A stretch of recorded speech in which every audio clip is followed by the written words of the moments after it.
You walk into a conversation thinking it's just that, a conversation. But 5 minutes in, you feel drained, confused, and like you're the problem. Sound familiar? Let's talk about narcissists. These aren't just arrogant people. They're individuals who twist reality, deflect blame, and manipulate conversations to stay in control. And here's the truth. You don't need to confront them with rage or receipts. You only need one question, delivered with clarity and calm. That question? You replay it, then in your mind, and you start questioning yourself, did I say something wrong? Did I offend them somehow? Or am I just overthinking it? That's not just confusion. That's often a sign you are dealing with someone who's not communicating to understand. They're communicating to control. Now, when it comes to narcissists, there's one thing they hate more than anything else. Clarity. Because clarity means they have to take responsibility. It means their vague jabs, their subtle digs, their manipulative silences. Those things don't work anymore when someone's willing to calmly look them in the eye and say, "What did I do to upset you?" Now let's pause right there. That question, it's not aggressive, it's not rude, it's not sarcastic, it's not even emotional. It's grounded, neutral, curious. But it does one thing very powerfully. It forces specificity. And when you ask a narcissist to be specific, you do something they are not ready for. See, narcissists operate like magicians. They use misdirection. They thrive in the fog.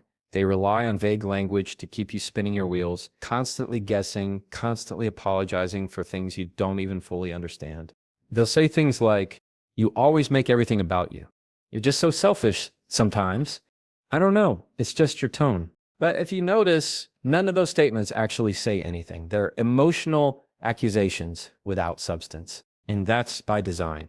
Because the more vague they stay, the more room they have to move the goalpost. The more you question yourself instead of questioning them, the more they can maintain control. But when you ask, "What did I do to upset you?" calmly, clearly, with no edge, you shine a flashlight into the fog. You're asking for a moment in time, a behavior, a choice, a sentence, something tangible. Now they have to answer with specifics. And that's where things start to unravel, because most of the time, they don't have them. They weren't actually upset about something you did. They were upset that you didn't validate them, that you didn't play their emotional game, that you dared to assert a boundary. So when you calmly ask for clarity and they can't provide it, that moment exposes everything. Suddenly, it's not you who's on trial. It's the situation. It's the accusation. End up being asked to explain themselves. Now look, sometimes they'll try to flip it. They might deflect. They might say, "You know what you did? Wow, if you have to ask, that says it all." Or the classic, "I shouldn't have to explain myself." That's the fog again. That's them scrambling to stay vague, because specificity is accountability. And accountability is something they avoid like fire. And let me be clear here. This doesn't mean that every person who speaks vaguely is a narcissist. Some people struggle with communication. Some people are working through emotional wounds, and that's okay. But narcissists, they use vagueness strategically, because if they can keep you confused, they can keep control. So when you ask, "What did I do to upset you?" you're taking a step out of their emotional web. You're saying, "I'm willing to take responsibility if I actually did something wrong, but I'm not going to apologize for the sake of your manipulation." That's powerful. It's respectful.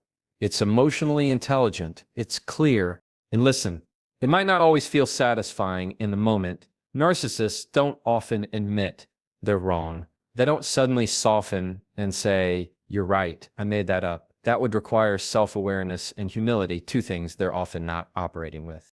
But that's not why you ask the question. You don't ask it to win. You ask it to anchor yourself in truth. Because emotional abuse, narcissistic manipulation, they don't work on people who are grounded. They work on people who are unsure, people who doubt themselves, people who are constantly second-guessing their own behavior because someone else refuses to be clear. So when you ask that question, you take your power back. You stop spiraling in your mind and start stepping into confidence. You're saying, "If I did something wrong, I want to know. But if you're just using your emotions to control me, I'm not participating in that anymore." And let me tell you, that's where freedom begins. Because clarity is the enemy of manipulation. It's like turning the lights on in a room where someone's been hiding behind shadows. It doesn't require a fight. It doesn't require yelling. Just the steady, direct approach that says, "Let's get to the truth here." So if you're in a conversation that suddenly feels like a maze and you can't quite figure out how you ended up feeling like the villain, stop, breathe, and calmly ask, what did I do to upset you? 9 times out of 10, the way they respond will tell you everything you need to know. And the best part, you never had to raise your voice. You just raised your standard. Let's talk about something that often gets overlooked in difficult conversations: accountability. See, when you're dealing with someone who operates in emotional manipulation, especially a narcissist, they have trained themselves to avoid accountability like it's poison, because for them being wrong isn't just uncomfortable, it's intolerable. Now, here's where most people get caught up. They try to confront this behavior head on. They argue, they defend themselves, they explain everything in exhausting detail, hoping the other person will finally get it. But what happens? The narcissist spins. Suddenly, you're the one being accused of overreacting or not listening or being dramatic. It's the same pattern over and over. They do something, you react, and somehow you end up carrying the blame. So how do you stop that cycle? You don't match their volume. You don't fire back a laundry list of their past mistakes. You just ask one simple question: what did I do to upset you? That question doesn't just expose the game, it flips the entire script. See, when you ask that, you're doing something most narcissists never expect. You're giving them the floor. You're saying, okay, you're clearly upset. Let's hear it. What exactly did I do? And that's not passive. That's not weak. That's not backing down. That is a deliberate, intentional invitation to accountability. But here's the genius of it. When you ask that question in a neutral, grounded tone, you take away every excuse they have to play the victim. You're not yelling. You're not accusing. You're not even being defensive. You're just calmly asking for clarity. And now they're the one who has to give it. That is terrifying for someone who's used to controlling the narrative. Because here's what most narcissists do. They throw emotional grenades and walk away. They'll say something that's just vague enough to hurt you, but not clear enough for you to call out. Things like, you're not who I thought you were. I just don't feel safe with you anymore. You've changed. Those phrases are designed to sting without substance. They're not critiques. They're smokescreens, because they don't want a solution. They want control. And control only works when you stay confused and emotional. But when you pause, breathe, and ask, what did I do to upset you? You hand them responsibility, calmly, quietly, firmly. And that's the power. Now, sometimes they'll try to redirect. You'll see it in real time. They'll try to dodge. They'll say, you wouldn't understand. You always make it about you. You know exactly what you did. That last one's a favorite. You know exactly what you did. But let me tell you something. If they actually had a legitimate issue, they'd be able to name it. When someone cares about the relationship, they don't hide behind fog. They say, here's what hurt me. Here's what I felt. Here's what happened. It may not always be graceful, but it's honest. But narcissists don't want honesty. They want leverage. And if they can avoid giving specifics, they can keep you in a state of emotional debt. Always apologizing, always over-explaining, always tiptoeing, hoping you don't offend them again without even knowing what you did wrong the first time. But when you ask that question, you shift the weight. You move out of emotional reactivity and into grounded responsibility. You're not saying, I'm wrong. You're not saying you're right. You're simply saying, let's be specific. And here's what that does to your own mind. It calms the storm. Because when you're around a manipulator long enough, you start internalizing their behavior. You start questioning your tone, your motives, your worth. But the moment you stop and say, what did I do to upset you? You stop operating in their chaos and return to your clarity. You're not throwing punches. You're building a boundary. You're showing that accountability is a two-way street. And if they can't walk it with you, then maybe this conversation and this relationship needs a serious reevaluation. Let me also be clear about this. This question is not for their benefit. It's for yours.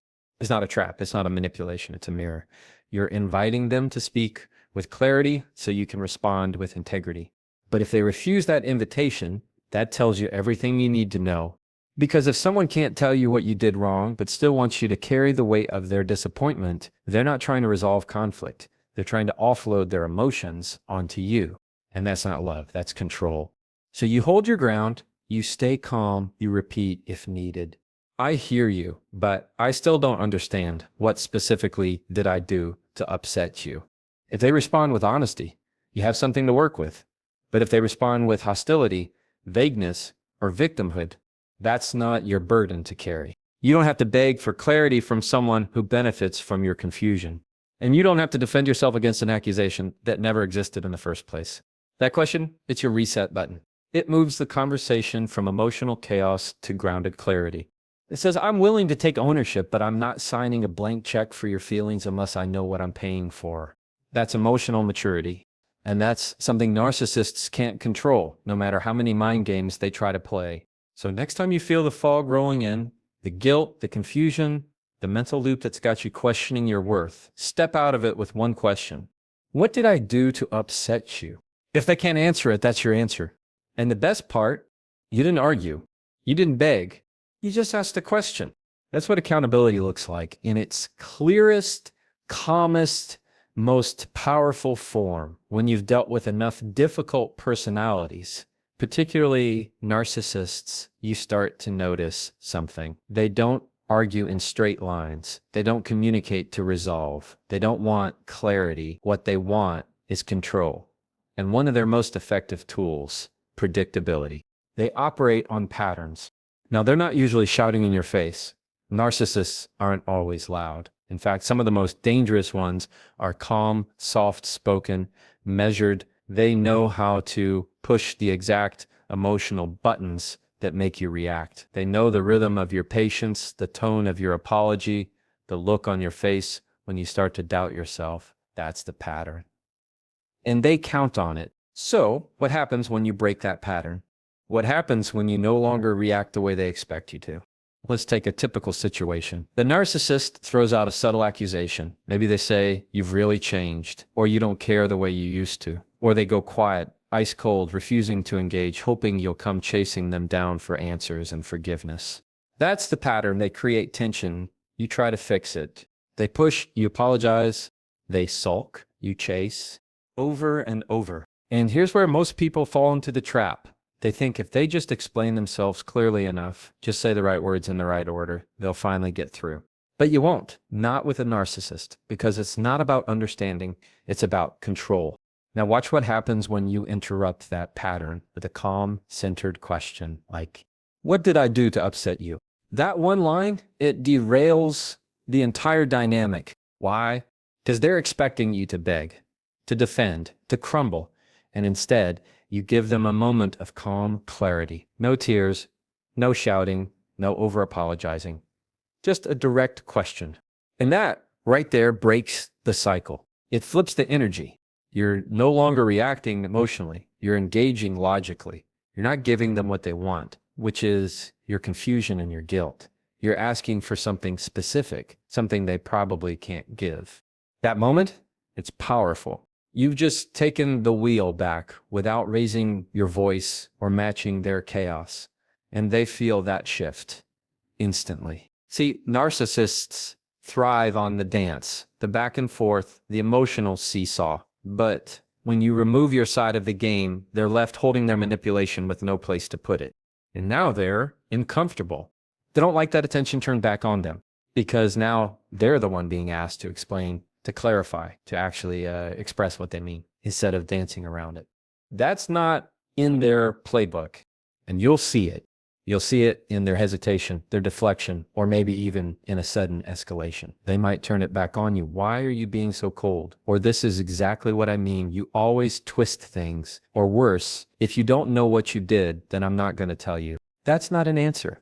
That's a pattern trying to reestablish itself. But here's the thing. You don't have to get pulled back in because now you see it. And when you see it, you can stop participating. You're not here to prove your worth or earn back their approval. You're here to get to the truth. And if they can't meet you there, that's not your failure. It's their choice.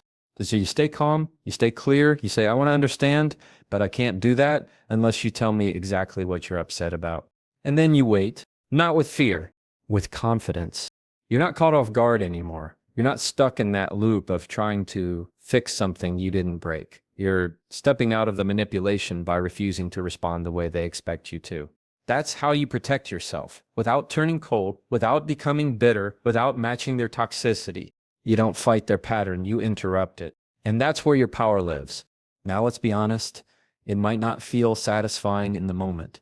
Narcissists rarely give closure. You may never hear, "You're right, I overreacted." That's okay, because this isn't about their growth. It's about your peace. It's about teaching your nervous system something new that not every uncomfortable moment requires you to perform, to explain, to shrink yourself just to restore harmony. Sometimes the most powerful thing you can do is not dance the same dance. And here's the beautiful part. This shift, it doesn't require confrontation. It doesn't require drama. Just one small intentional moment where you stop and ask, what did I do to upset you? And that one question says more than a 5-minute monologue ever could. It says, I'm not here to guess. I'm not here to grovel. I'm here to communicate. And if they can't meet you there, that's your answer. Because the moment you stop playing the game, you start protecting your peace. And when someone no longer has the power to predict and control your reactions, they lose their grip. So next time you feel yourself slipping into that old pattern, the defensiveness, the guilt, the over-explaining, pause, breathe, and ask the question, then watch what happens. Because what you'll find is that manipulation only works on the people who stay in the pattern. And you just stepped out of it with calm, with clarity, and with courage, because this is where the real shift happens, not just in the conversation, but in you. You've asked, what did I do to upset you? Maybe it lands like a brick. Maybe it floats right past them. Maybe it sparks silence or defensiveness or blame. And you start wondering, did that even work? But here's the truth. The goal of that question isn't to win the moment. It's to win yourself back. Because the moment you ask that question, you've already done something most people struggle with when dealing with a narcissist. You've centered your emotions in logic. You've stopped spiraling. You've moved from reactivity to clarity, and you've drawn a line in the sand, not out of anger, but out of awareness. Let's sit with that for a moment. You're not just reacting anymore. You're responding. You're thinking. You're choosing. And that alone, that's transformation. Because narcissists don't just need control of the conversation. They need control of your emotional responses. They want to provoke a reaction, anger, tears, guilt, confusion. Because as long as you're spiraling, they're in charge. They can paint you as irrational. They can play the victim. They can say, see, this is exactly what I'm talking about. But when you ask that question, not out of fear, but from a place of calm clarity, you remove the gasoline from the fire. You take your emotional power and say, I'm not handing this over anymore. Now, here's what's critical to understand. Narcissists don't like calm. It unsettles them. They expect the old you, the one who used to chase, cry, explain, apologize for things you didn't even understand. But that version of you doesn't show up anymore because now you're grounded. And when you stay grounded, their usual tactics start to collapse. The blame shifting, the silent treatment, the guilt trips, none of it lands the way it used to. You're not asking for validation. You're asking for truth. And truth doesn't threaten emotionally healthy people, but it absolutely exposes those who depend on distortion. So what happens when they can't answer the question? When they try to flip it back on you? When they accuse you of being cold or difficult or manipulative for calmly asking for clarity? That's when the real test begins. Because this is the moment where your old programming wants to jump back in. The part of you that's been conditioned to fix things, to keep the peace, to smooth over conflict, even at the cost of your own well-being. That voice says, maybe I should just say sorry and move on. Maybe it's not worth it. Maybe I am the problem. And let me tell you, if you've been in a cycle like this long enough, those thoughts are normal. They're expected. That's the residue of emotional manipulation. That's what happens when your nervous system gets trained to equate conflict resolution with self-betrayal. But you're not that version of yourself anymore. You're not here to smooth things over at the cost of your truth. You're not here to guess how to make someone else feel better. You're here for clarity, and clarity sometimes comes with silence. Sometimes it comes with resistance, but it always comes with peace.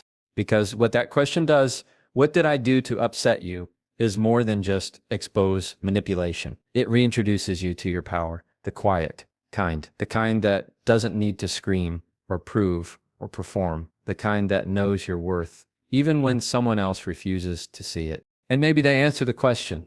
Maybe they don't. Maybe they shift the blame. Maybe they escalate. Whatever they do, it reveals their relationship to truth, not yours. See, we get so caught up in trying to make narcissists see us, hear us, understand us, that we forget we were never supposed to convince them of anything. We were supposed to remember who we are. And that question helps us do exactly that. It slows things down. It brings things into focus. It reminds you that in any relationship, friendship, partnership, family, you are allowed to ask for clarity. You are allowed to require specificity. You are allowed to pause before reacting. That's not emotional detachment. That's emotional intelligence. And when they can't meet you there, that doesn't mean you failed. It means they were never coming to that level in the first place. And look, I know it's not easy, especially if this is someone close, someone you love, someone who's been part of your life for years. But the longer you stay in a dynamic where someone else gets to stay vague while you carry all the emotional weight, the further you drift from your own peace. This question, it brings you back to center. It reminds you that your job isn't to decode someone else's silence or manipulate your tone until they finally calm down. Your job is to hold space for the truth. And if the other person can't step into that space with you, that's not your burden to carry anymore. Because here's the thing, you can't change someone who's committed to misunderstanding you, but you can change how you show up in those moments. You can stop explaining. You can stop over apologizing. You can stop dancing around their discomfort. And you can simply ask, what did I do to upset you? And if they can't answer, you've already got your answer. It's not in their words. It's in their silence. It's in their defensiveness. It's in the way they squirm when clarity walks in the door. So don't second guess yourself. Don't apologize for showing up in truth. Don't shrink to fit someone else's chaos. You've already done the brave thing. You stopped the cycle. You asked the question, and now you walk forward with your peace intact.